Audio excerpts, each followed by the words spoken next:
Hi friends, welcome back to Farm Girl Diaries. Guess what today is? Well, it's not today, but we're starting it today. And I am so excited. It is sourdough time and I am so excited. So if you're brand new to my channel, or maybe it's not even that obvious. My house is not air conditioned. I have one window unit in my living room that does cool this entire room or this entire first floor down. And I have one upstairs that cools the entire upstairs down. However, it is not enough to allow me to really do any real cooking and baking in this house during the summertime. I'm actually in the process of putting like a little cannon kitchen out in my garage because I've been canning now in this kitchen. This is the 5th year, and during the summer it is utterly miserable. And my air conditioner, I'm actually hot right now. It's actually pretty hot in here right now. But it is too hot to cook in this kitchen in the summertime. So I actually stopped making sourdoughs. I think the last sourdough I made was probably in April, maybe May, and it is October. I actually hate that because I love making sourdoughs, but I kind of realized that for me, I definitely get winter blues. I'm somebody who, I used to get winter depression really, really badly. I'm somebody who likes to be outside. I don't like the dark. It's a whole thing. But a couple years ago, I started trying to devote my winters to learning either a new skill, or like I keep things reserved for like winter time. Like I love doing puzzles. I do puzzles in the winter. I bake sourdough in the winter. I make my soaps in the winter. I make my candles in the winter. So I've learned to kind of keep some stuff that I really like to do special just for winter, and that helps me battle my winter depression. But it's not winter yet, but it's not summer, and we're baking bread. So what I do to get me through the summer is I actually bake a lot of bread throughout the early part of the year, and I freeze it. That way, whenever I want bread, I can go to the freezer and get some. So I still have some in the freezer that I am gonna keep, because sometimes I might just want some bread and not have time to make bread. But today we have time. So I have fed my starter. So this is my starter. This is Stanley. Stanley smells delicious. Stanley is 4 years old, and I had him in the fridge since May. I think since May I fed him once. So when I got him out, I had to feed him probably 2 to 3 times to really kind of, wake him back up and be like, hey, I need you to work for me. So, and Stanley is now very temperamental. Stanley only likes to be placed on a heat mat. It's still warm in my house. So I've been just like putting him on my counter, and he's not rising. He is not a fan of room temperature anymore. My Stanley, my sourdough starter, has gotten to be very high class. So he needs a heat mat in his life. So I fed him last night. I have had him on the heat mat all morning. And he is, I'll show you. He is nice and bubbly. And he is risen. So don't actually pay attention to the rubber band. The rubber band actually shouldn't be on. I don't use the rubber band. But he is nice and jiggly and bubbly. And I have some air bubbles in him. So he has risen, and he's actually kind of starting to fall. He's on the downward end right now. But that is fine. We are going to use him in bread. So today, because I just want to keep it simple, and I say every single year that I'm going to decorate a focaccia. And I'm going to like use flowers and all the fun stuff. I'm going to make a really pretty focaccia, and I never, ever, ever, ever do. We're doing it today. So, or tomorrow. So we're making the simple, I've made this before. This is the basic no knead focaccia bread. And we're going to make that together. And so what we're going to do, it is 4 p.m. on Friday. So we're going to make the bread. He's going to sit on my heat mat until tomorrow morning whenever I get up. And I am an early riser, so I'll probably typically get up between 6 and 7. I'll get up then, so that'll be about 15 hours from now. I'm really bad at math. It's 4 o'clock now, 7 o'clock tomorrow morning. I'm gonna get up. That's 13 hours. No, it's not. Okay. However many hours. I'm really bad at math, guys. So So that's what you basically take away with me. I'm really bad at math, and I compare everything to the size of my head. If you haven't seen it, check out some videos. I compare everything to the size of my head. We don't know why. Anywho, I digress. So 7 o'clock tomorrow morning, I'm going to come and I'm going to do the shaping of him, which means I'm going to put him in his pan, get him all oiled up and greased up, and I'm going to let him rise. And then when he's risen, I'll come poke all my holes in him and we'll get him baked. So this is going to take more than one day to do. So I'm going to bake him sometime tomorrow afternoon, and I'm going to have him for tomorrow night's dinner. So some sourdoughs do take some time to kind of plan them out and make sure that you are ready to make them. I do have a one-day sourdough, like artisanal sourdough. Check my sourdough playlist if you're interested in a one-day sourdough. I do have that, and that is something you can do in one day. But we're going to do the focaccia now, and I am excited. So if you are, let me get a bowl first. Let me get a bowl. If you are new to sourdough, I'm like moving stuff. If you're new to sourdough, I do have an entire sourdough playlist where we talk about everything you need to know about sourdough. I used to be intimidated about sourdough, and I'm not anymore because it's super easy. The first thing you need with sourdough is you need a sourdough starter.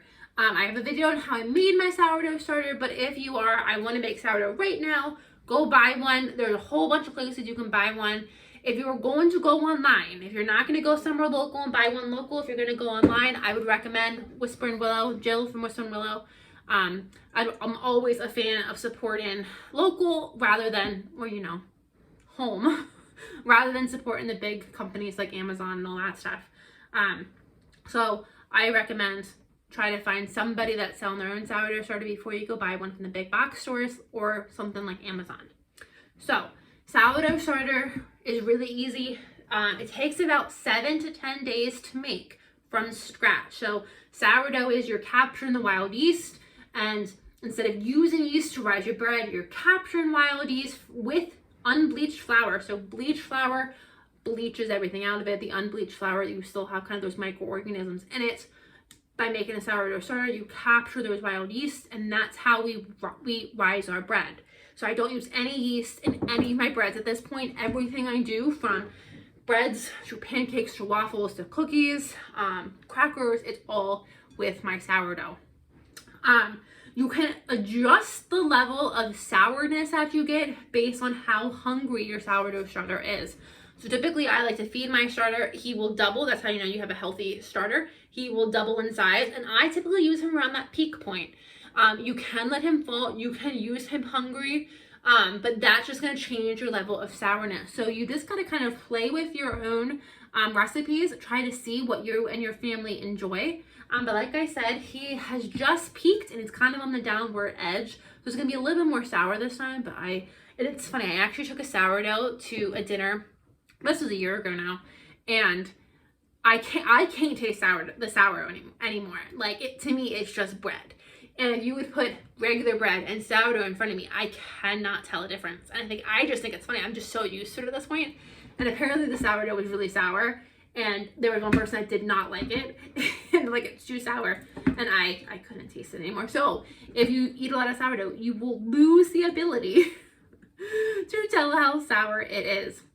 So another very quick rule, again, if you're brand new to sourdough, I recommend going to watch some of my sourdough basic videos, but I'm going to give you just the briefest of overviews in case you're brand new. With sourdough, I always use a glass or a pottery bowl. You want something non-reactive. So I use glass and pottery, and I use either a metal fork, or I do have a wood spatula that I can use. Something non-reactive. And you need a scale. So I tried making sourdough at first without a scale, and I did not have the same success. I have success with a scale. Now, with that said, I am not that precise with my scale. I vary, but it works better with a scale. So we're gonna make a focaccia. So I have my scale, I have my glass bowl, I have Stanley. So let's go ahead and get started. So in the bowl, now, oh, I do want to mention this. I love her. if you are in the market for a sourdough bread book, I have many that I like. I have many. This is the first one that I would recommend. It is Artisan Sourdough Made Simply by, Made Simple by Emily Rafa. And this has all the breads you will ever need to know how to make in it. And it is just, I have a lot that I like. Another one that I feel like I need to mention is Flour, Salt, Water, Yeast. Another fantastic book. But this one, Emily Rafa, is just, it's fantastic. I really recommend it. So the No Knead Focaccia is coming from this book. So in my bowl, I'm going to put 50 grams of active starter. And active means that he is nice and bubbly. Oopsie. See, I'm not paying attention. I just like poured 100 grams in. So we're going to take 100 grams out. And we're going to Sawyer. I got distracted by my doggy. Okay.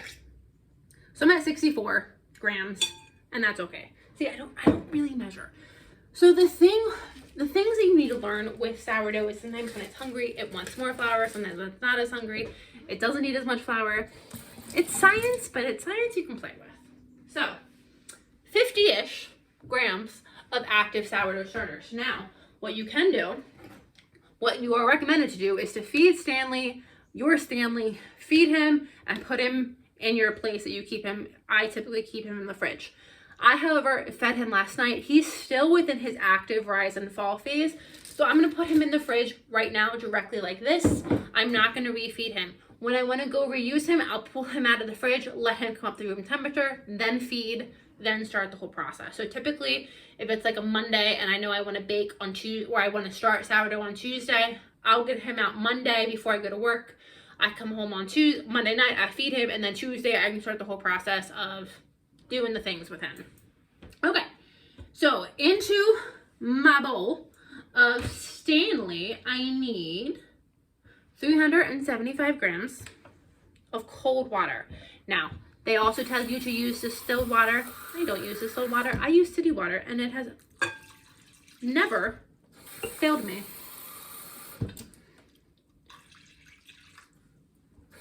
So, 375 grams. Oopsie. Oh my god, I'm the worst. Okay, there we go. And 20 grams of honey. I also need 20 grams of honey. And if you have been following me for any length of time, you know that I talk about using local honey rather than store-bought honey. Always use local. It's so much better for you. Okay, we're going to whisk this together first. Next, we want to add 500 grams of flour. So I'm going to get my fork out because I'm no longer going to use him. Make sure my scale is tared. Is that the word? Tared out? And add flour. Then we need 9 grams of salt. My scale is not sensitive enough to measure the salt, so I just eyeball it. 9 grams is 1.5 teaspoons. So we just eyeball it. And that is it. So now I just want to mix it all together.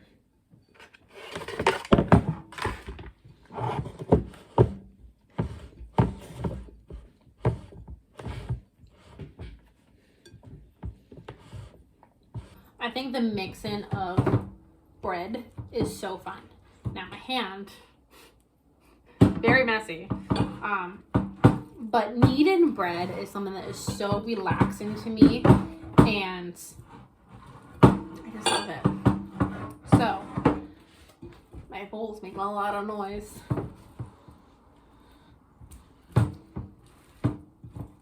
So I'm gonna get this incorporated. And this recipe, which I've made numerous times, so I know it's a good one, says the dough is going to be very sticky, which she is. So I'm just going to kind of get everything incorporated. This is a no-knead focaccia, so this is a hands-off focaccia, which is nice.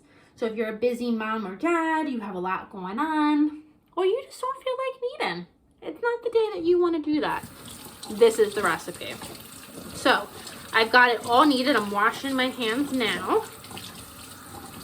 And now we're going to let it sit for 12 to 18 hours. Isn't that the easiest thing ever? We're going to let it sit for 12 to 18 hours. And then we'll be back. We'll put it in the pan, coat it with olive oil, let it do its rise. Then we'll poke it down, and then we'll bake it. We'll decorate it and bake it. So before I put him on his heat mat, you want to cover him with a damp towel. So I'm going to get a little dish towel wet.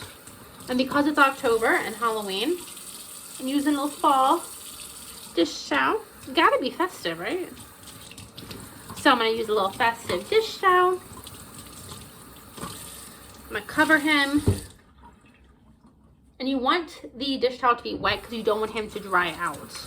If he dries out, it's not the end of the world. We can fix it.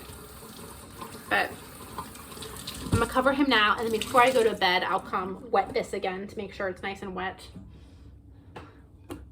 I'm gonna get him covered, and then he's gonna just do his rise, and he's gonna get all nice and bubbly, and it's gonna be so delicious. Okay, I have him on his heat mat, so I will see you guys back in hours, aka around 7 a.m. Good morning, friends. Let's get a look at our dough. So our dough has doubled in size. I don't know if you can actually see that, but it's really jiggly. Our dough is ready for the next step. So this is my focaccia pan. I am somebody that I have dishes in my life that they typically serve one purpose. Like you could say you could roast veggies in this, you can make lasagna in this, you can do so many things in this dish, right? No, you only make focaccia in this dish. So I just spent a few minutes looking for this dish because I didn't know where I had put it from last season. So we found it because I'm like, I don't know how I make focaccia. I have a red one exactly like this, but I'm like, I don't know how I make focaccia if I can't find my dish. We found it, so we're good.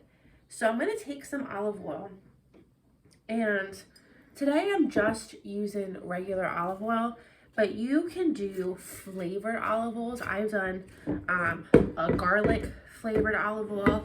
I've done the Herbe de Provence olive oil. Like you can do whatever flavored olive oil you like. And that just adds so much delicious flavor to your bread.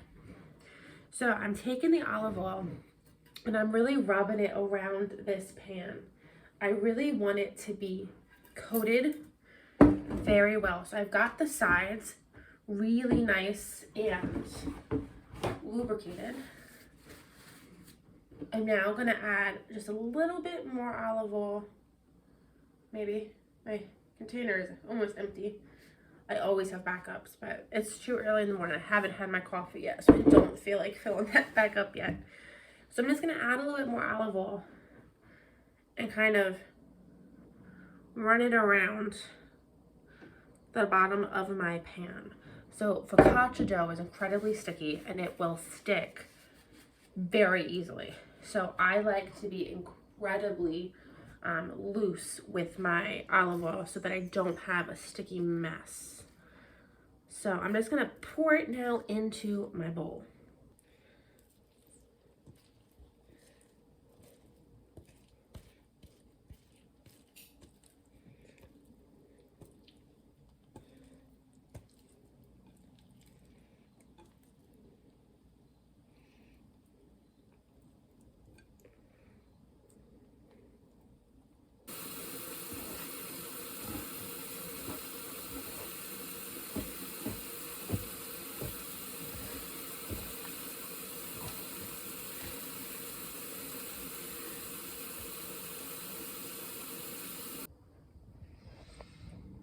Okay, I got it into my pan. I flipped it so both sides are coated in the olive oil. I'm gonna wet my towel again and I'm gonna put it back on my heat mat for, the book says 1 to 2 hours, but we're gonna be liberal because I'm getting ready to go away for the morning. So it's gonna be more like 4 or 5, and that's gonna be fine. You just want to let it go until it gets nice and puffy.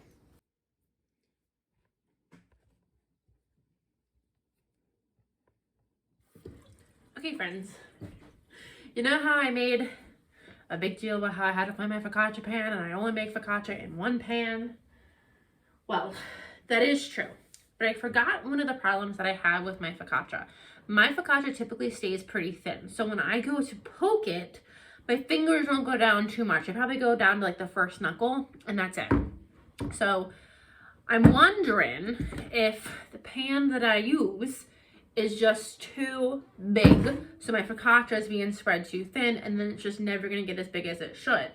So I decided to switch it to this pan. Now, let me show you the size difference.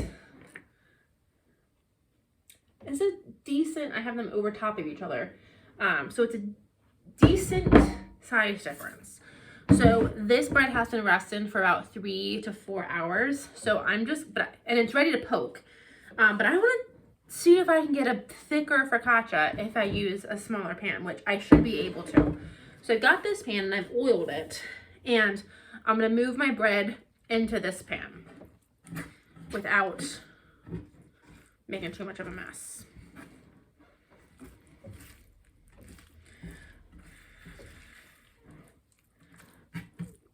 The mess has happened. There was no way that was happening without a mess. And I was hoping to get it oiled up. I didn't get to oil the pan because I'm out of olive oil and I didn't feel like filling my olive oil. But there was so much in this pan that I thought I could make it work. I don't think I made it work. I think I made it worse. So this bread, I don't think will be a failure, but I don't think it'll be as clean as it typically is.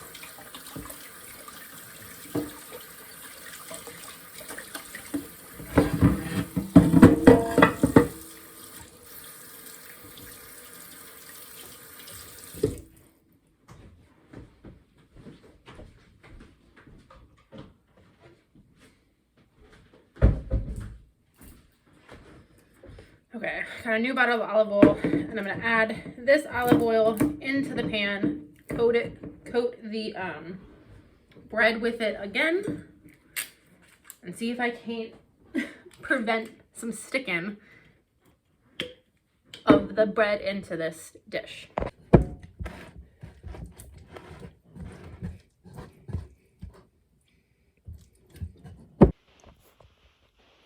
This is what it currently looks like now.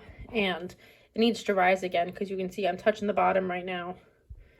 And that's all the deeper that it is. So it needs to rise for a few more hours again.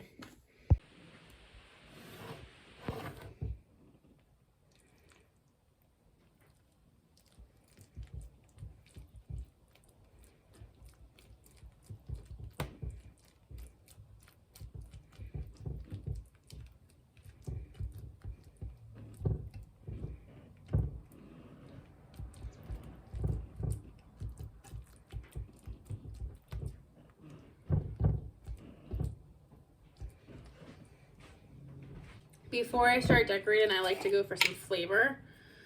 So I'm gonna do, oops, that was a lot of garlic right there. Some garlic powder. Put that over there. Some garlic powder. And some, I use pretzel salt, but some flake salt is delicious. Okay, so now let's start decorating.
Okay, the bread just came out and it looks gorgeous. Look how pretty that looks. It was in for 30 minutes. It smells amazing and it looks gorgeous. So thank you guys for joining me. Stay tuned. We're gonna make a ton more focaccia and a ton more sourdoughs throughout this winter. So stay tuned. Bye friends. I'll see you in the next video.